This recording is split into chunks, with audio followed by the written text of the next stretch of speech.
Okay, good afternoon, everyone.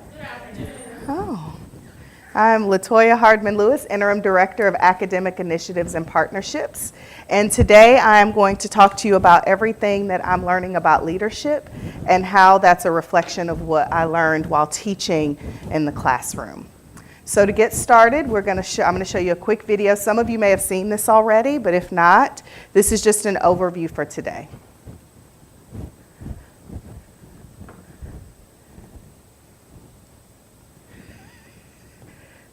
There you go.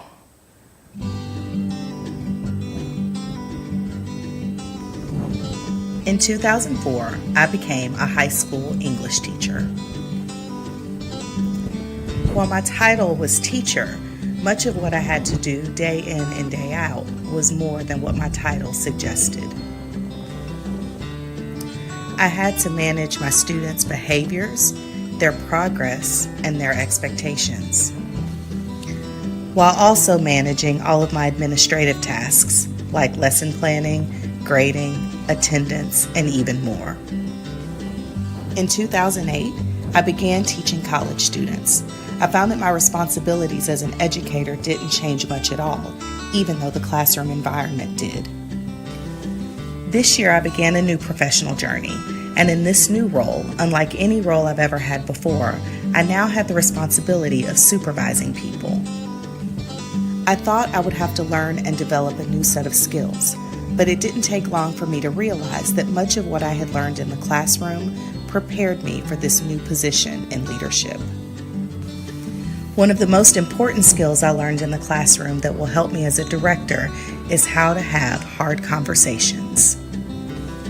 Join me on April 12th, where I will share what I learned about having hard conversations in the classroom and how these lessons will help me become a better leader. And so here we are. So what I would like for you to do is, if you have a mobile device, if you can pull it out and go to the internet, go to this website, menti.com, and type in this code. You don't have to put dashes or anything. You can type it as all one number.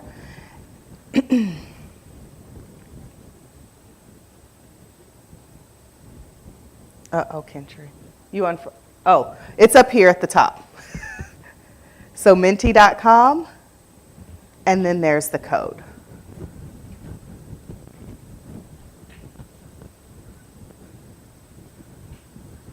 So it will remain at the top of the screen, but this is the question that I want to open us with today. What makes having hard conversations so hard, in your own opinion?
Okay, I'll give you a few more seconds.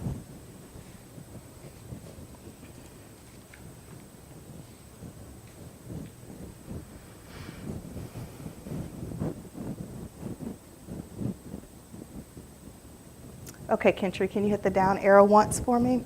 Okay, so let's look at what some of the responses that you all have. So others may not see the errors, okay? You don't want to hurt others' feelings.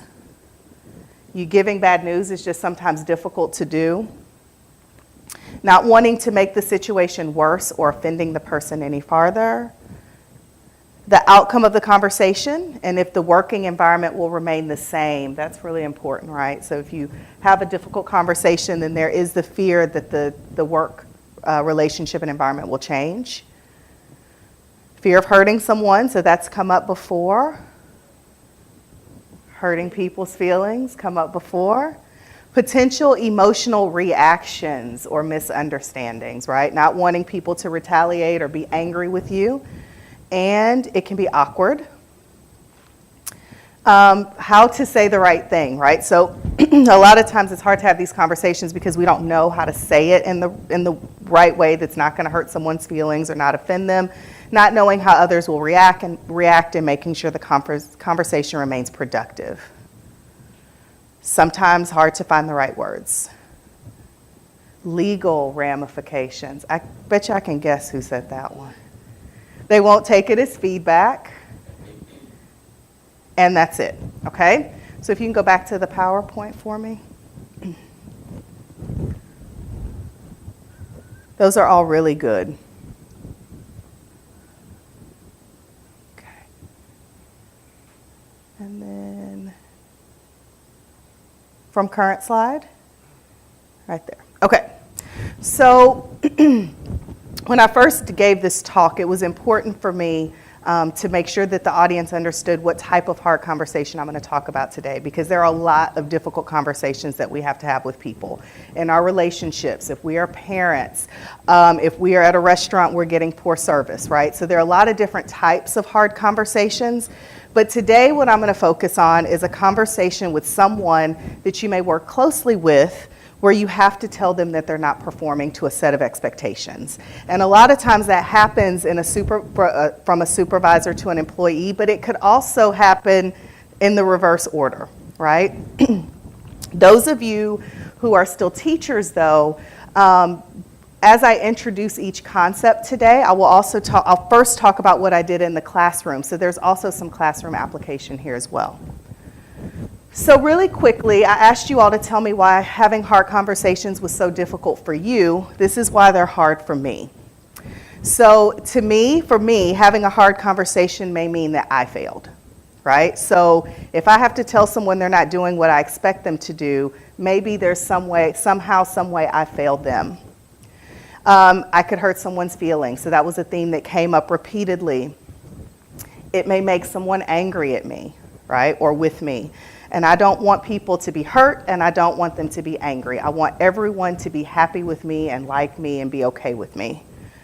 It could lead to retaliation, right? And it can just make for an uncomfortable environment. So some things that you all said or shared in the Mentimeter. But what happens if we don't have hard conversations?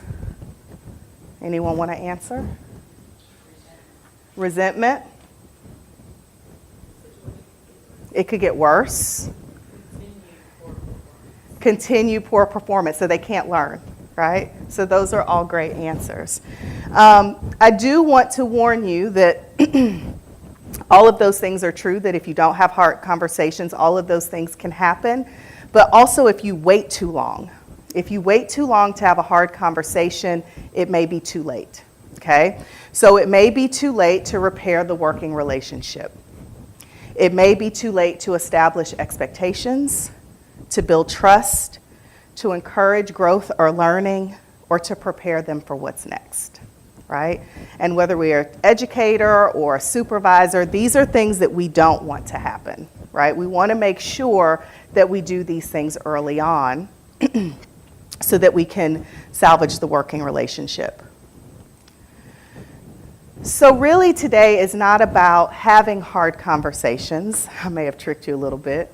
It's more about what I've learned to avoid having damaging hard conversations, because having hard conversations is not always a negative thing. They're necessary, as we just saw. But how do we avoid having damaging conversations? So today I'm going to talk to you about my experience as a teacher and the things that I did as an educator. And one of the things that I will tell you is that these 6 things that I share with you all contributed to a relationship with my students. And even to this day, I have students here that there are things that I can do or say with them because I have a relationship with them. So there's a balance that's needed, but all of these things, if you really pay attention and you really try to apply these things, the relationship with your people will get stronger, okay? So let's take a look. When we have hard conversations, there are two people that we have to be. Okay? We have to be the enforcer, but we also have to be the encourager.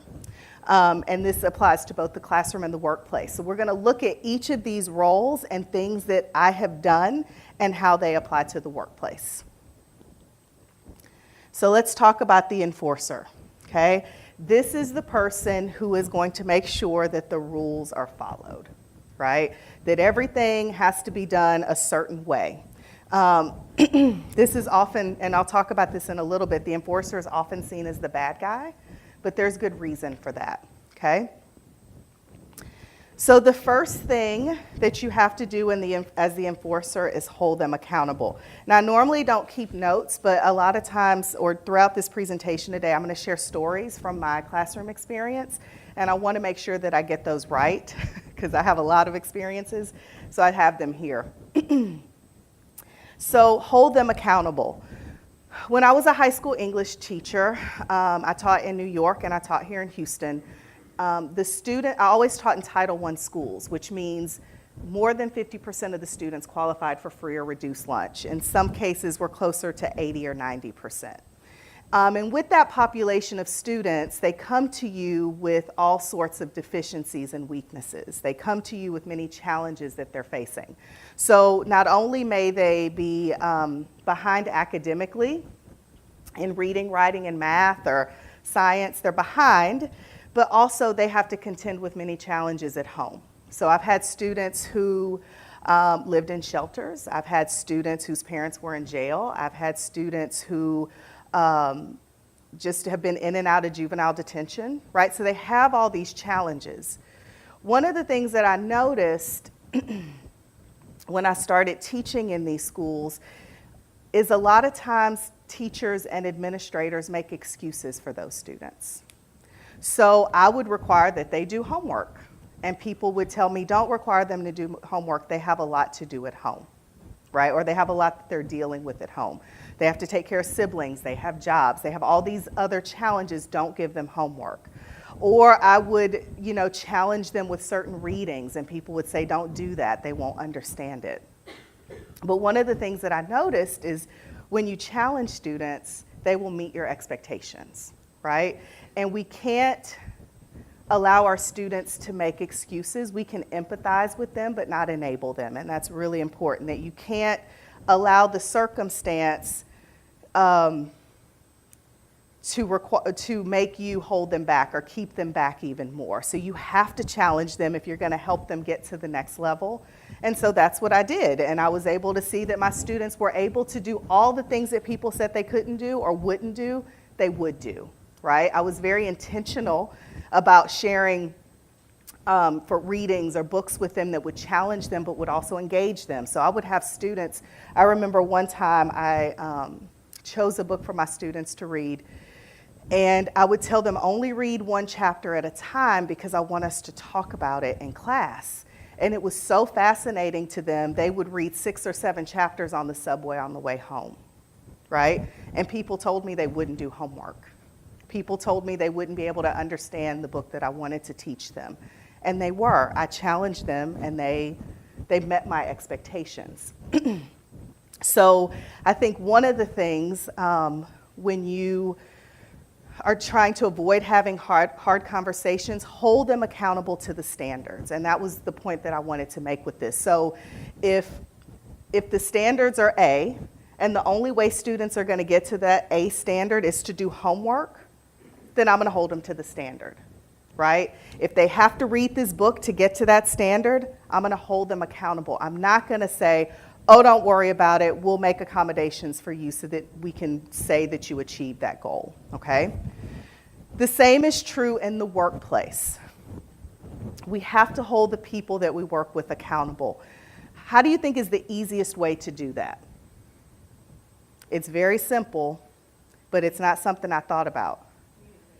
Communicate. Simpler than that. Uh-huh.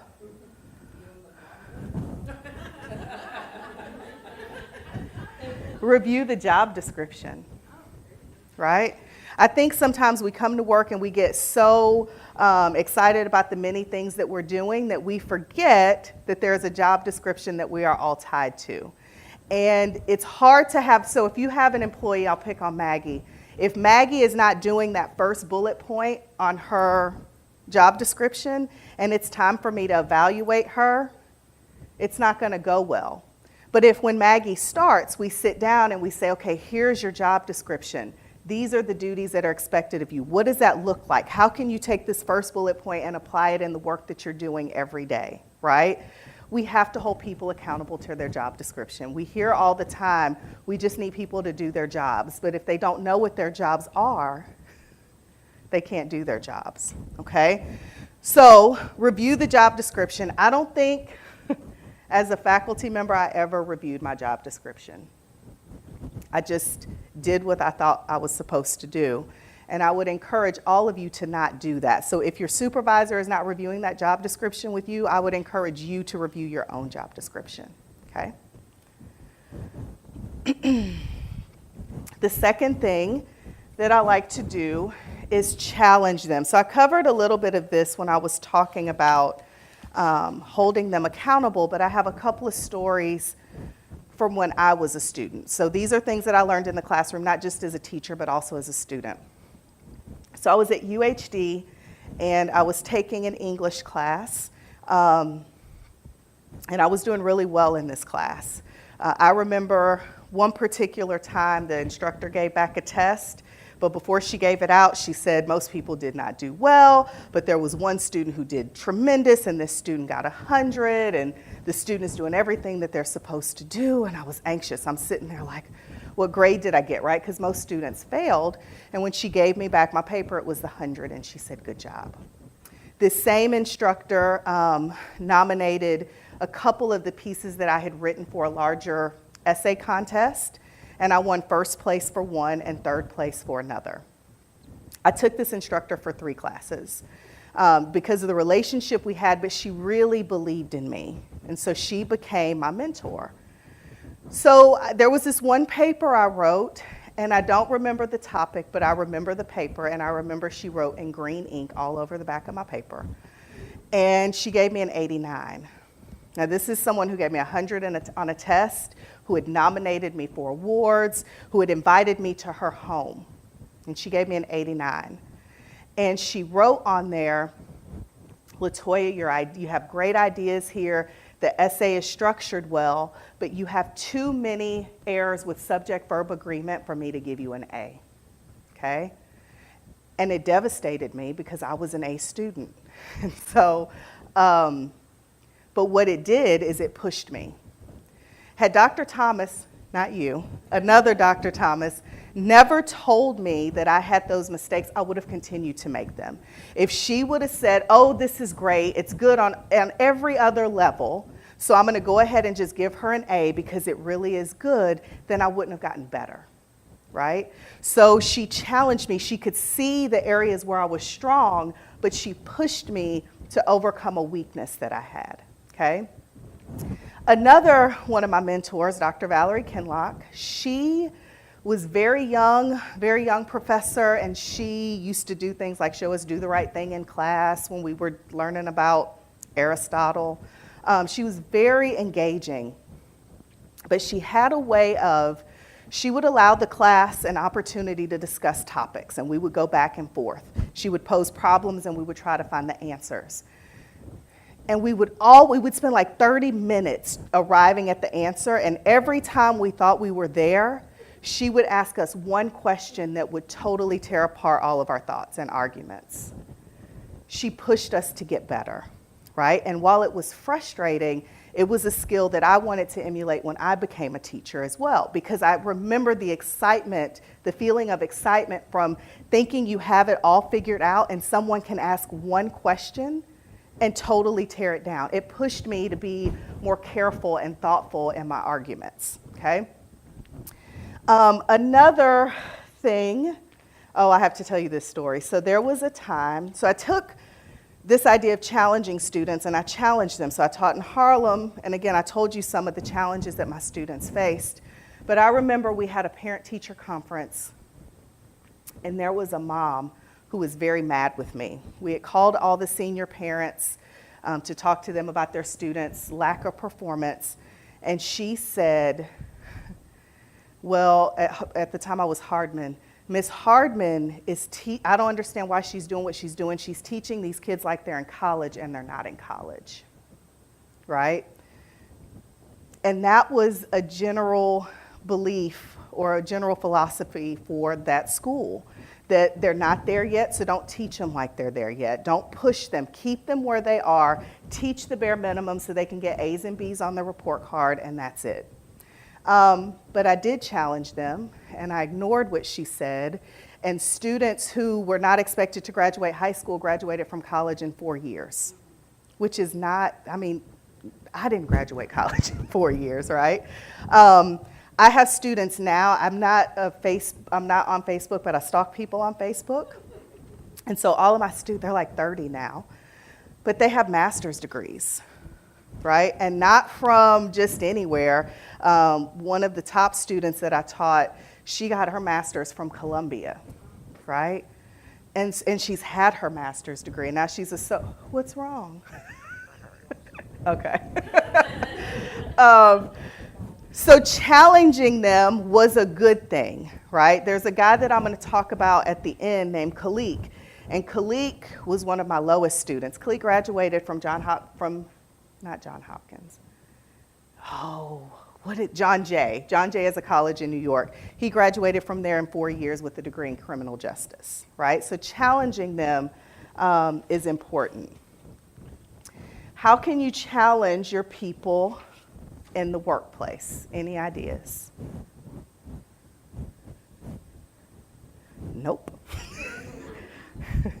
So we talked about the job description, but you have to provide opportunities for them beyond their job description. And this is a lesson that I've learned from Dr. Jackie Thomas, and I see him do this with his team, right? He holds them accountable to their job description, but he's always looking for opportunities for them to do just a little bit more. Still do your job, but here's an opportunity to help you prepare for your next job. And I think that's hard to do as leaders or supervisors, because if we have really good people, we don't want to what? Lose them, right? But we can't worry about that. We want them to go to the next level so that they can be more successful, okay? So provide opportunities beyond the job description. So if I am the type of person who will try to do everything, and so I try, Jackie's smiling, I try to do everything. I will do everything if you let me. But I'm learning to let go of some of that and push people on my team to do things that I would normally do. So he has this, he doesn't have this, but there's an 80% rule, right? So if someone on my team can do the work at 80% of the capacity that I would do it, let them have it. At first he told me 80%. I'm like, 80%? I can't do 80%, but I can do 80% because if someone can do it at 80%, I'm giving them an opportunity that they wouldn't have had if I gave them 0%, right? So let them have that.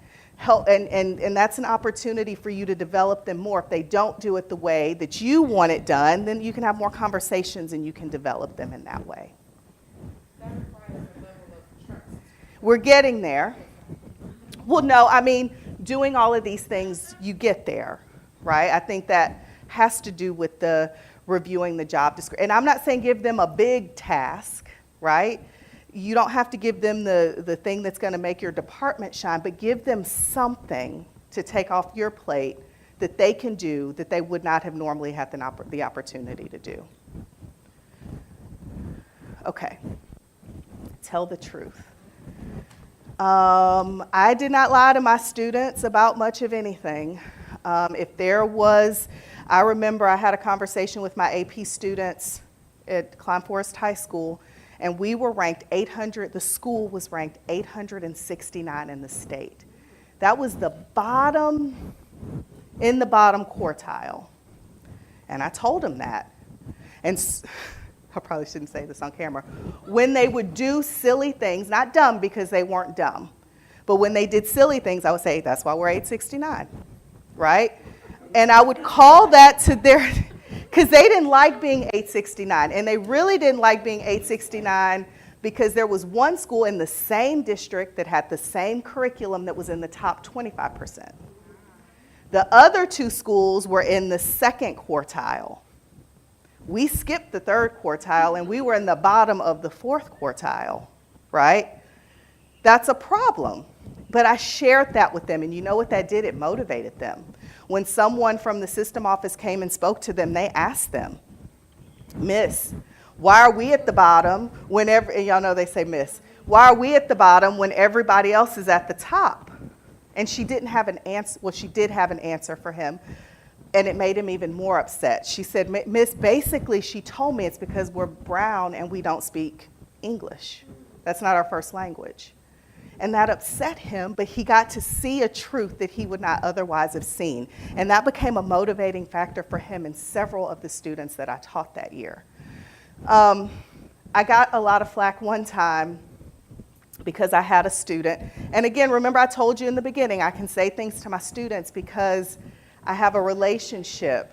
And holding them accountable and challenging them is a key part in building that relationship. And I didn't know that until years later, but I had one student who wanted to be a nurse. And she was doing very bad in science, like failing science. So what do I tell her? You won't be a nurse. If you can't do better in science, the reality is you will not be a nurse. A friend of mine was like, I can't believe you told her that. Why? It's the truth. Would you rather me allow her to continue to fail science thinking she's going to be, she'll never get into nursing school if she can't pass science, right? I did that because I wanted her to get better. I didn't do it to demoralize her, to bring her down. I wanted her to see what was real because too often students think reality is one thing, and when they hit reality, it's something completely different. So it was important for me to let them know, you're messing up. If you keep doing this, you won't be the thing that you think you want to be, okay? Tell the truth. Okay. In the workplace. I find, I'm not going to say people lie about this in the workplace, but I will say people they don't tell the full truth, right? And this is on evaluations and performances, okay? If you have a person who is not meeting your expectations, you need to tell them that. You can't wait until HR has to get involved to do that, okay? You got to do it ahead of time. But don't just tell them you suck, right? Tell them you suck, but this is how you can get better, right? So I marked you poor on communication for this review. But this is what I do. I tell them all the things that they can do to improve in communication. So the next time we have an evaluation, they should be better, right? It can't be that we lie to them and say they're great when they're not, and we can't tell them they're not great and then not do what we need to do to help them. The other thing that we need to do is, even if you have, this is just my opinion, if you have a rock star, and I think back to my instructor who did this for me, even though I did well in writing, she didn't give me excellent, or it exceeds expectations. What's the one right below? Is it meat? Ooh, meats. Yeah, I thought it was one in between. But give them that in certain areas so that they can improve, right? So if there is an area where they do exceed your expectations, absolutely give them that feedback. But you can't grow people if they think that they've already exceeded all of your expectations, okay? All right, so why the enforcer is seen as the bad guy. So really quickly, if people have never been challenged, if they've never been told the truth, and if they've never been held accountable and you're the first person to do it, you're the bad guy, right? So if you are passing along someone and you're not telling them the truth about their performance, the next person has to clean that up. If you're not holding them accountable for the job, the next job they go to with a different job description, they're not going to follow that job description either, and that supervisor is going to have to deal with that, right? And all along, these people go along thinking that they're great and they're doing everything perfectly when in reality they can improve, right? But you will be seen as the bad guy because they've never been given that feedback, okay? I've been seen as the bad guy in the classroom and at work. But in the classroom, it's funny because even though I am the enforcer, if you ask students to describe me, they will say that I'm nice, and I don't think that's the right word. I like to laugh a lot and I like to have fun, but nice is not. I'm the teacher who will tell you to do it again, or I will say this is not correct, or don't leave this classroom and say what you just said to anyone else ever again. Like, I wouldn't say I'm nice, but that's how they perceive me. Why? Because doing these three things, being the enforcer, shows them that you are for them, right? You are pushing them in a way that maybe no one else has pushed them. So it's very, very important to be this person. The next person is the encourager. And this does not mean that you are the sweet, nice, laughing all the time, right? Trying to make them feel good about themselves. That's not what the encourager is. The encourager is going to do these things. The first thing is not make success a secret. So I remember when I was a student, and I don't know if anyone else had this experience, but I would turn in a paper and I would always be nervous because I didn't know how I was going to do, right? Or I'd take a test and I wasn't really sure what grade I would get. And the reason why is because success was always a secret. My instructors never told me ahead of time, this is what you can do to get an A. These are the specific things that you need to study to do well on this. They never told me that, right, for the test. So this is something I started doing in my classroom. I gave students rubrics for essays before I assigned the essay or when I assigned the essay. And sometimes I wouldn't even show them how to get a C or D or a F.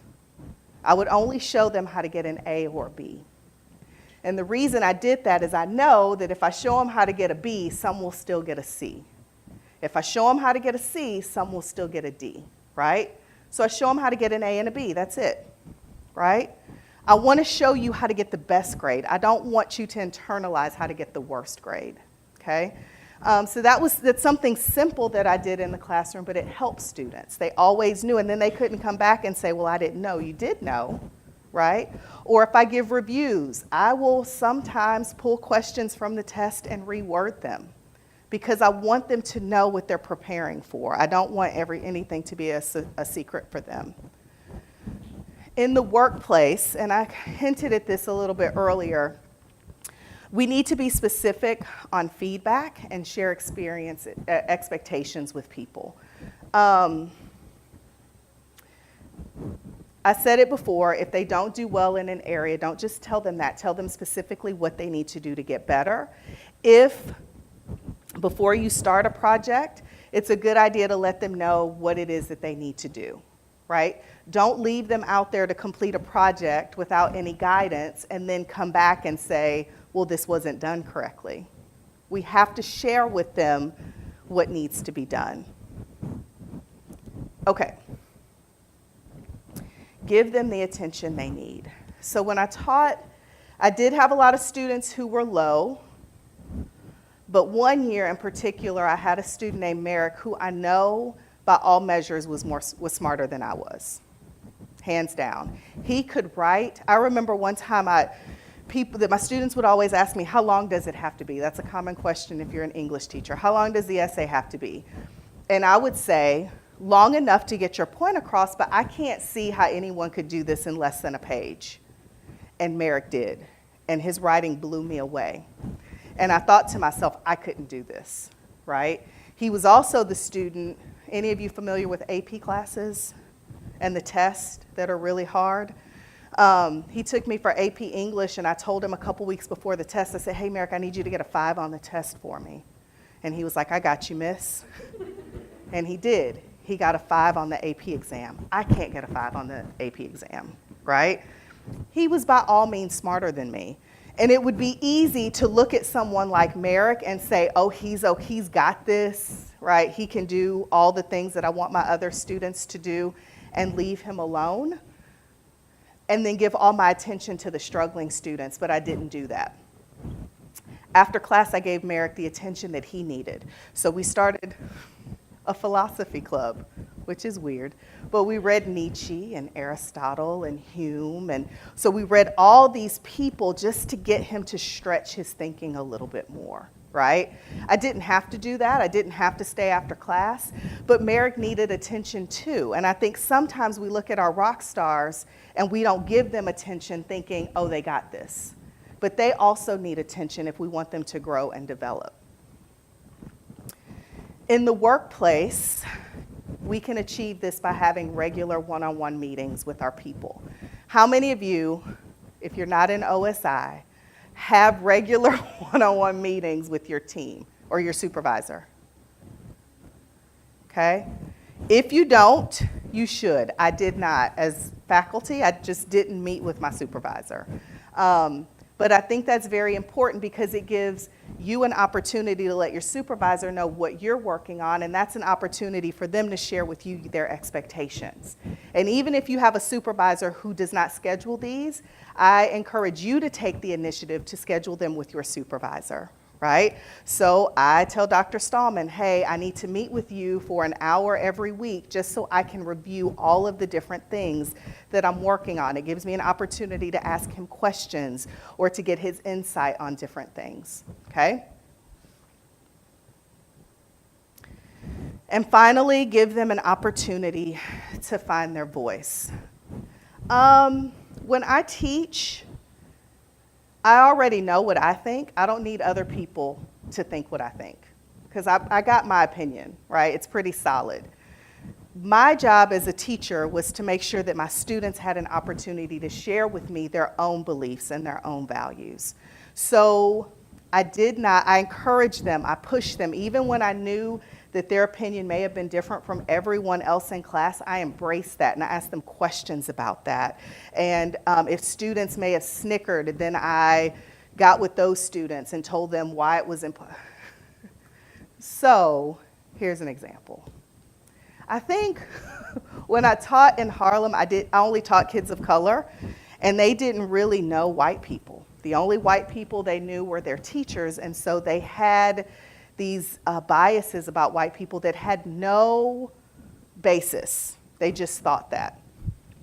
And I remember I used to do this a lot in all my different classes, but I remember one class, someone said something, and I was like, my mom is white. Right? And it blew their mind, right? Someone else was trying to share an opinion. They made a joking comment, and my point to them was, you don't know who's in the room. Just because I look a certain way doesn't mean that I am what you think I am. And so you need to be aware that anytime you open your mouth, that people are around and that could offend them. And maybe my mom's not white, but maybe my husband is, or maybe my best friend is. And what you just said offended me, right? And that was a way to uplift the person who had the opinion that kind of went against the class. So sometimes you have to take their side. Sometimes I would play devil's advocate, right? When I would grade papers, if I didn't agree with what they were saying, I didn't write, you were wrong, I encouraged them, or I told them, this is an interesting idea. How can we make it a better idea, okay? So it's important to give them their voice. In the workplace, I think the way to help people develop their voice in a work environment is invite them to be on committees and attend meetings, right? Allow them to be the spokesperson or the voice of your department. Allow them to share the ideas that they may have about a project. So we have 2 ears and 1, y'all know that expression, 2 ears and 1 mouth. So let's listen to what the people around us have to say. So if we're doing a project or we're working on an event, I want to know what my people think before I necessarily share what I think. And sometimes I don't need to share what I think because it's not important, okay? Okay, moving ahead. So those are things that I've done. I've been the enforcer and I've been the encourager. One of the things that I want to work on is focusing on my team's strengths. What do they each do well? How do they all contribute to the team? And I think we were reading a book as a book club, and one of the things that we learned is that we tend to focus on people's weaknesses, and that's not necessarily a good thing.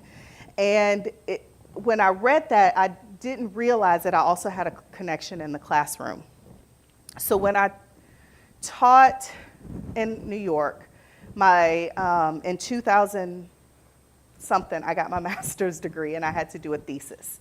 And I used my students as subjects for my thesis. I wanted to look at African American vernacular English, some call that Ebonics, and the relationship between that and students' performance in school, how they were writing. My misconception was they write like they talk, right? And they don't. I found that in my thesis. People don't write the same way that they talk. But I picked 2 students who had very bad grammar, and I worked with them individually. And when I interviewed them initially, they would say things like, I don't speak proper. I'm not good at English, right? They used all these words, and I was like, wait a minute. When we say proper English, we're saying that that's superior and what you're doing is inferior.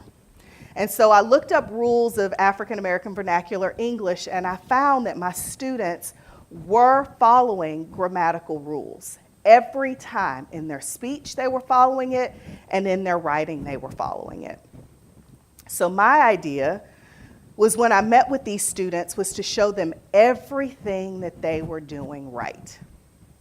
So instead of showing them what they were doing wrong, I showed them everything they were doing right. And I said, look, every time you write, you follow this specific rule. And every time you speak, you follow this rule. And in doing that, their confidence level was raised, right? Because I wasn't telling them, oh, you do this wrong. Oh, you do that wrong. No, you're doing something right. So that shows me you have the ability to translate this in this setting. Right? So if you can follow grammatical rules in this setting, I know you can follow grammatical rules in this setting. It's almost just like another language, right? So instead of telling you how you're speaking is wrong, I'm going to teach you how to do it the right way. So when we speak at home, we want to use this rule. We'll take that same sentence, but over here we need to change it to this rule. And that made all the difference. Khalik, the boy that I told you about, he graduated in college in 4 years, and Khalik couldn't write a complete sentence. Going into his senior year, he could not write a complete sentence. But there was something about having those conversations with him that made him feel more valuable, okay? And he rose to the occasion, because now it wasn't what he couldn't do, it was about what he could do.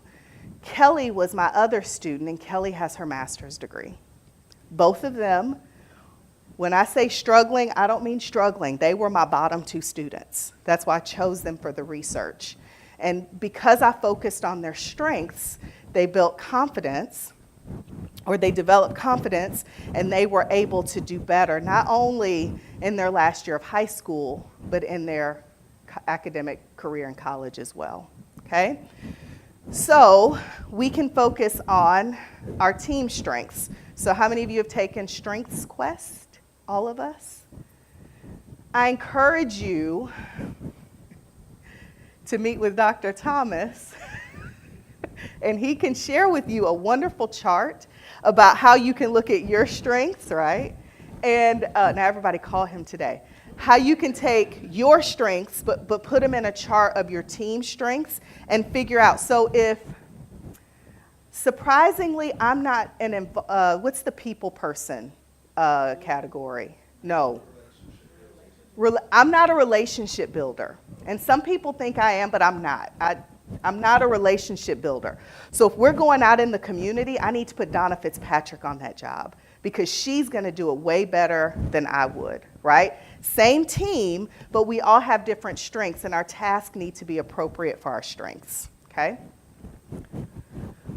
All right, so this is what it takes to avoid having hard conversations. What are the 2 categories of people? Enforcer and encourager. So tell me one thing that the enforcer does. Tell the truth. Challenges them. That's the encourager. Holds them accountable. And then the other one is the who? Encourager. And what are 3 things they do? They don't make success a secret. Be specific in feedback and expectations. Give them the attention they need and give them an opportunity to have their voice. Y'all get an A for the day. Look how good y'all are. And I want to end with have regular conversations, right? You can't expect to avoid having hard conversations if you're not talking to your people. You have to talk to them regularly. That's why I encourage the one-on-one meeting. The more one-on-one meetings you have, the fewer damaging hard conversations you're going to have. The more that you do all the things that the encourager does, the fewer hard conversations. I didn't have them with my students. I didn't have to have hard conversations with my students because I did so many of these things, right? So it works, or it has worked in the classroom, but I'm hoping that in this new role I can take all of that and avoid having those kind of damaging conversations in the future. All right, so y'all did a really good job here. Let's check our work. Did we get it? We got it. And focus on their strengths. And that is all. 10 minutes early.